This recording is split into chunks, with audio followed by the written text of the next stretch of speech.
As one of the three starting types in the Pokemon video games, water Pokemon are oftentimes the first Pokemon that players are introduced to. And with popular Pokemon such as Blastoise, Greninja, and Gyarados, it's not too hard to see why it's a popular type with collectors as well. Water Pokemon cards have always had a tendency to flood the board with energy and take control through sheer force.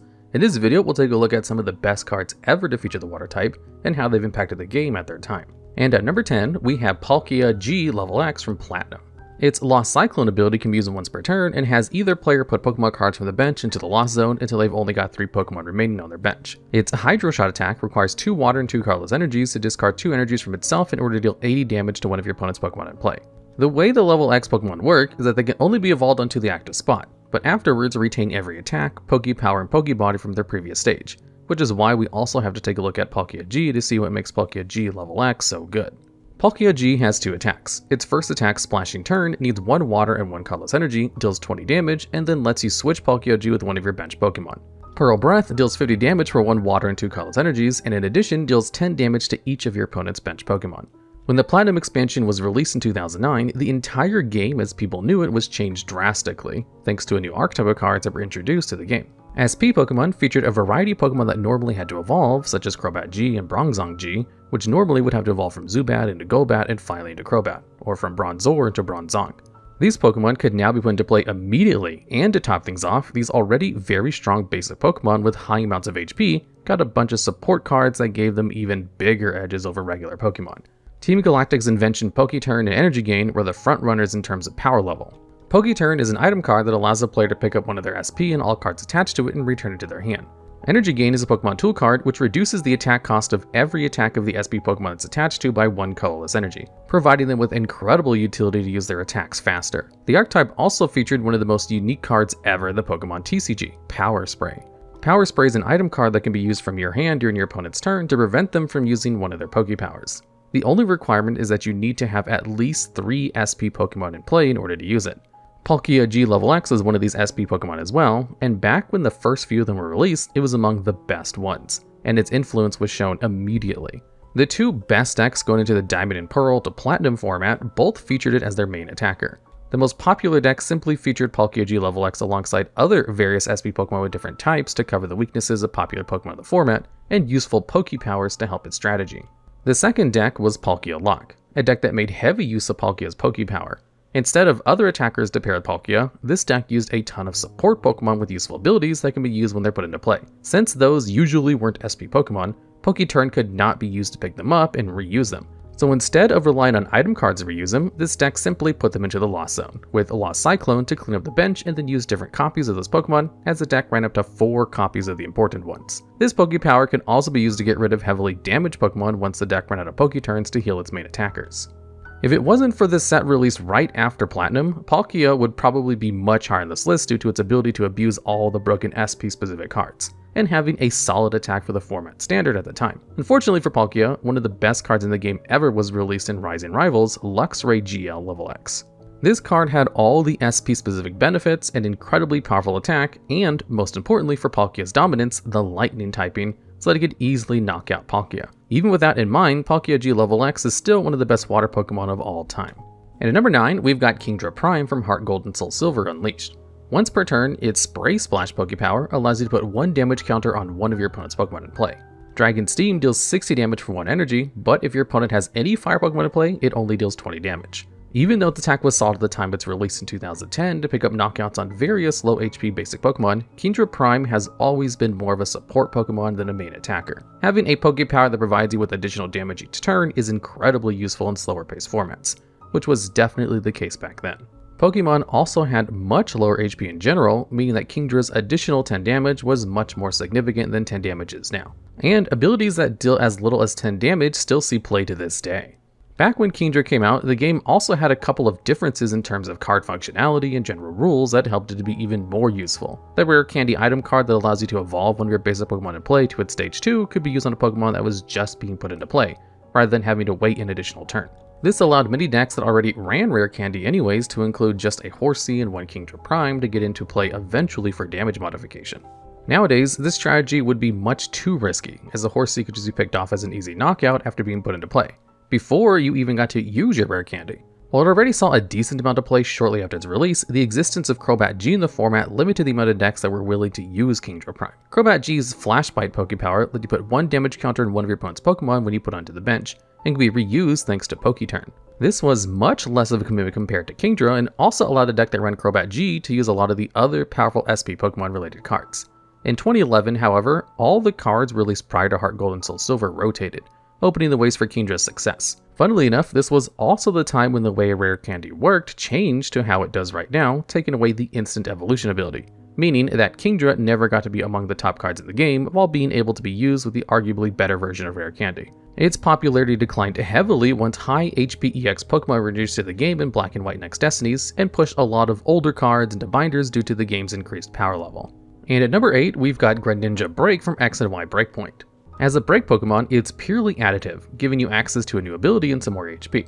This Pokemon has 170 HP and adds the Giant Water Shuriken ability, which allows you to, once per turn, discard a water energy to put 6 damage counters on one of your opponent's Pokemon, but you can only do this once per turn. These types of sniping damage abilities are great for fixing damage numbers and setting up checkmate scenarios where your opponent can't safely retreat into anything without setting you up for a knockout. Of course, with an ability that adds so many damage counters, you could just machine gun Pokemon down with just Greninja BREAK if you could use multiple copies of the ability per turn, especially low HP setup Pokemon or basics for certain evolutionary lines. By utilizing switch cards, you could easily use multiple Giant Water Shurikens per turn, helped even more by the base Greninja from Breakpoint having free retreat. Now, the big issue with this deck was just how inconsistent it was. This was helped by Frogadier having the Water Duplicates attack, which for 1 water energy would put 3 Frogadiers from your deck onto your bench. Even with this, getting what essentially was a stage 3 Pokemon to play, let alone multiple copies into play, was hard enough that the deck developed a reputation for being one of the brickiest meta decks of all time. Still, being a 1-prize deck with a 170 HP Pokemon for its main attacker let Greninja BREAK be one of the most powerful decks in the metagame. So much so that putting up with the inconsistency of the deck was still worth it. And at number 7, we've got Volcanion EX from X and Y Steam Siege. Volcanion is technically a dual type Pokemon with fire and water typing, but it still counts. Its Steam ability lets you discard a fire energy from your hand, and for the rest of this turn, any attacks of your basic fire Pokemon deal 30 more damage to your opponent's active Pokemon, and you can only use this ability once each turn. For 2 fire energies and 1 colorless energy, Volcanic Heat deals 130 damage, but this Pokemon can't attack during your next turn. The main reason this card saw play was the incredible Steam ability, which allowed decks to push for tons of damage. Even today, with lots of power creep in terms of damage output, getting 30 extra damage would be good enough that people would consider running it. Considering how much lower HP values were at the time, the ability only looks more impressive. While it does require you to discard a fire energy each time you use it, this wasn't that big of an issue. In fact, it actually helped with certain other cards. The non-EX Volcanion from the same set had the Power Heater attack for 1 fire energy that dealt 20 damage and accelerated 2 fire energy from discard to 2 of your bench Pokemon. Volcanion EX could fuel this attack by discarding energies from your hand while also allowing it to actually do a respectable amount of damage. Volcanion was a card that was used in a ton of fire type decks during its time in Standard, and while it basically only synergized with fire type Pokemon, it is still technically a water type as well. And at number 6, we have Gyarados from Diamond and Pearl Stormfront. This is a 130 HP Stage 1 water type Pokemon. This card's Tail Revenge attack deals 30 damage for each Magikarp in your discard pile for no energy cost. It does have 2 other attacks, but they were never used. The ability to deal 90 damage for no energy proved to be incredibly strong. This allowed you to very consistently deal lots of damage very early, especially for the time period the card was printed. This was also one of the first decks in the Pokemon TCG to basically not run any energy cards. Because your main attacker didn't require energy to attack, you could focus your entire deck on just playing as many consistency boosters attack cards as you could. The Gyarados decks did need to run a lot of ways to get back its basic Pokemon, as losing your Gyarados meant you were hung up to dry in terms of attacking. However, this weakness would eventually be shorn up by Mew Prime, who could copy the attacks of any cards in the Lost Zone. By Lost Zoning your Gyarados, you could actually put all 4 Magikarp in the discard to attack for an absurd 120 damage for literally no energy.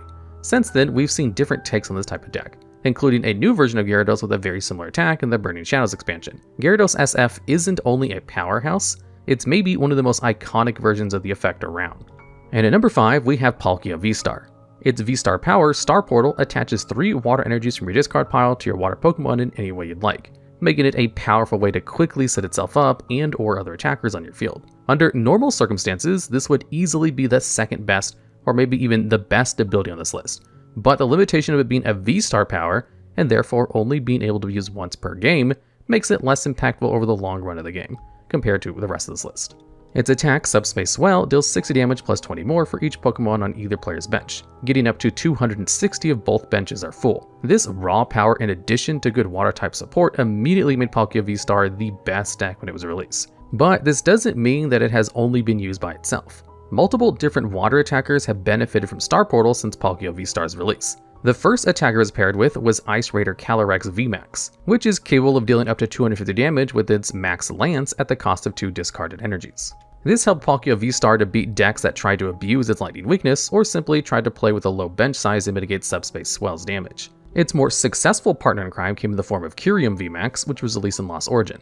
It had a similar attack to Ice Raider Calyrex VMAX, but instead of starting at 10 damage and dealing 120 more for each discard energy, up to 2, Kyurem VMAX's Max Frost starts off at 120 damage with an additional 50 for each energy discarded, without putting a limit on it. On top of that, it also brought its own form of energy acceleration with Glaciated World, an ability that lets you discard the top card of your deck and attach it to one of your Pokemon if it was a water energy. Orangaru's Primate Wisdom ability allows you to switch the top card of your deck with one card in your hand, allowing you to put a water energy on top to guarantee that Glaciated World can hit a water energy. As a meta-relevant attacker with a powerful energy acceleration ability, Palkia VStar is widely considered one of the best attackers of all time. And at number 4, we've got Blastoise from Black and White Boundaries Crossed. Its Deluge ability allows you to attach water energies from your hand to one of your Pokemon in play as often as you like per turn. Its Hydro Pump attack requires 4 colorless energy and deals 60 damage plus 10 more for each water energy attached to it. Abilities like Deluge have been around forever, literally. They go as far back as the first Pokemon set ever with Base Set. Blastoise from the base set has the Rain Dance Pokepower ability that lets you attach as many water energies to your Pokemon as you want per turn, but is limited to only water Pokemon. Ever since then, any kind of ability or Pokepower that has worked similarly has been referred to as a Rain Dance. Blastoise from Boundaries Cross instantly became a top tier deck, largely due to a great attacker released in the same set. Keldeo X has this secret sword attack that deals 50 damage plus 20 more for each water energy attached to it. It also has a great utility ability in Russian, which lets you switch Keldeo X from your bench into your active spot. This ability was so great that it saw a ton of play, even in decks that didn't run any water energy and didn't plan to ever attack with it. The deck was relatively simple to build as it didn't really rely on tech attackers and just focus on getting out Blastoise as fast as possible to steamroll your opponents with Keldeo. With the next set, Plasma Storm, Blastoise became even better. The deck now gained access to the powerful Black Kyurem EX. Its Black Ballista attack deals 200 damage for 2 water energies, 1 light energy, and 1 colorless. But you have to discard 3 energies attached to Black Kyurem as well. 200 was enough to knock out any other EX Pokemon in the format, and required a lot less energy for that compared to Keldeo. A Keldeo EX has to have 7 energies attached to it to get above the magic number of 180 at the time, meaning Black Kyurem EX needed a total of 3 fewer energies. Blastoise deck stuck around for a while, but eventually decreased in popularity and became more known as a beginner-friendly deck due to their linear playstyle, instead of being among the top decks. By the 2014 World Championship, it was practically completely gone, but in 2015 it experienced a resurgence thanks to Archie's Ace in the Hole supporter card from X and Y Primal Clash. This supporter card lets you put a water Pokemon from your discard pile into your bench and draw 5 cards afterwards. The downside of it is that you can only use it if it's the last card in your hand. A card with a payoff this big had players work to find ways to incorporate it into their decks, which eventually led to new consistency engines that were entirely based around getting to use Archie's Ace in the Hole as fast as possible. The core card for these kinds of decks was Battle Compressor from X and Y Phantom Forces. This item card lets you put up to 3 cards from your deck into the discard pile. This made it incredibly easy to get Blastoise into the discard pile, and thanks to the Versus Seeker item card, you would also benefit from putting Archie's Ace in the Hole into the discard pile as well. Versus Seeker is an item card that lets you choose a supporter card from discard pile and put it into your hand. The deck also played many other item cards to either draw cards or discard cards from your hand, due to its unique playstyle, which also made it less consistent than most other decks because you always had to get off your big combo. Many players didn't take the deck too seriously, and it was mostly viewed as a high-roll fun deck that would never see high levels of competition. Players were proven wrong, however, when the 2015 World Championships were won by it. Afterwards, it became much more popular, and the additional release of more good item cards also kept making this combination way easier to pull off than it was at the beginning. Archie's Ace in the Hole and Blastoise worked so well together that it saw play in the expanded format as recently as 2020, 7 years after Blastoise's initial release. In the expanded format, pulling off Archie's Ace in the Hole is incredibly easy, as it includes cards as far back as 2011, which means that it features a lot of the best item cards of all time. And who knows, if it wasn't for many strong cards getting banned, we might still be seeing it in expanded today. And at number 3, we've got Seismitoad EX from X and Y Furious Fists. Its Quaking Punch attack deals 30 damage for 2 colorless energy and prevents your opponent from using any item cards on their next turn. Ever since Seismitoad's release, it found its way into many decks as a tech option to slow down your opponent's turn due to its versatile nature by only requiring colorless energy for its item lock attack. After some time, players discovered this card would also be good enough as a standalone attacker by pairing it with disruptive items and supporter cards to prevent your opponent from properly playing the game. The most notorious version of the Seismitoad EX deck that used it as a main attacker was the pairing with Slurpuff from X and Y. Its tasting ability would either draw 1 card, or an additional second one if Slurpuff is in the active spot when using the ability. By setting up multiple Slurpuffs, this supplied the deck with enough draw power to get access to multiple disruptive item cards per turn. The icing on the cake was Lysandra's Trump card, a supporter that shuffled both players' discard piles back into the deck to reset the game. This meant that Seismitoad could reuse its disruptive tools turn after turn while drawing new cards with tasting and resetting resources with Lysandra's Trump card, until it would eventually take a knockout and repeat the process until the game would end. This infinite resource loop eventually led to Lysandra's Trump card being banned from competitive play, but that didn't stop Seismitoad EX from always finding new ways to become relevant again. A completely different style of deck came around in 2016 when a more aggressive deck made its debut.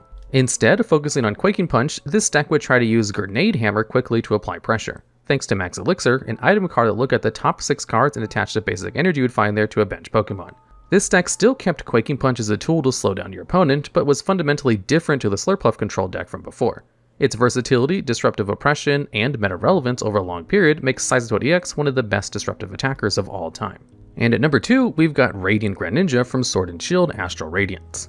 Its Concealed Cards ability lets you discard 1 energy from your hand to draw 2 cards, and its attack Moonlight Shuriken deals 90 damage to 2 of your opponent's Pokemon for 2 water and 1 colorless energy. But you also have to discard 2 energies from itself to use the attack.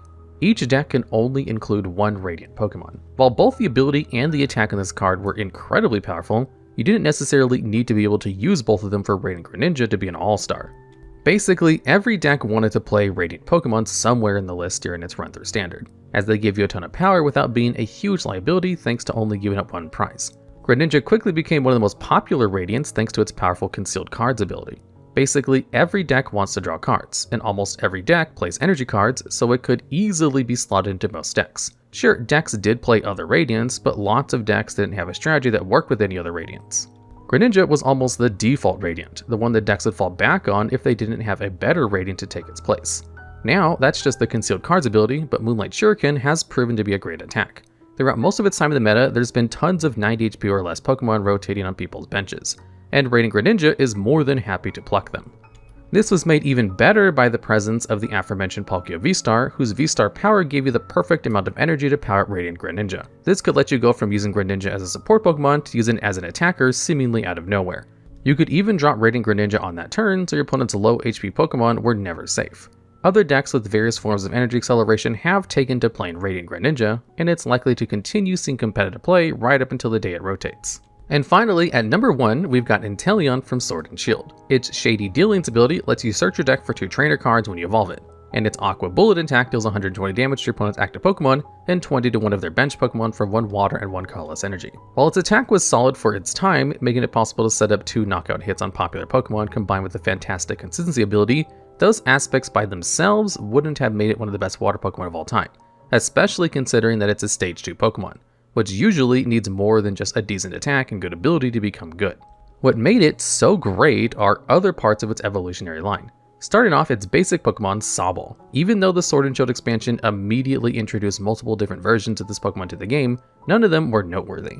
As soon as the Chilling Reign expansion came out, things changed. The Sobble from this set has the Keep Calling attack that, for just 1 colorless energy, lets you search your deck for up to 3 Rapid Strike Pokemon and put them onto your bench. Sobble itself being a Rapid Strike Pokemon allows any deck that runs multiple copies of it to bench some extra copies, even if the rest of the deck isn't based around the Rapid Strike archetype. Once we get into its next evolutionary line, Drizzle, things really start to pick up. Drizzle from Sword and Shield has an ability with the same name as Inteleon's Shady Dealings, but instead of picking up 2 trainer cards, this Pokemon's Shady Dealings only picks up 1, which is still great, considering that it's just a stage 1 Pokemon that doesn't require a lot of setup.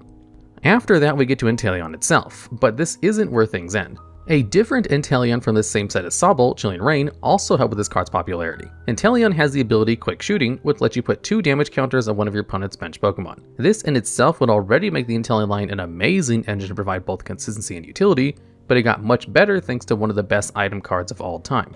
Scoop Up Net is an item card that lets you pick up one of your non-V or GX Pokemon and all cards attached to it to your hand. This means that instead of getting to use your Drizzles once and some of your Inteleons, you can now use them even more often. To put it into perspective, a Scoop Up Net on one of your Shading Dealings Inteleon provide you with 3 extra searches for item cards, as you get to reuse both the Drizzle and Inteleon during your upcoming turns. If you already have some previously evolved Drizzles in play, this can even be used for some chain combos, where you can use one of your Inteleons for any trainer card in Scoop Up Net, pick it up and evolve another Drizzle to get a total of 3 free searches from just one Inteleon, as you have to commit 1 search to Scoop Up Net.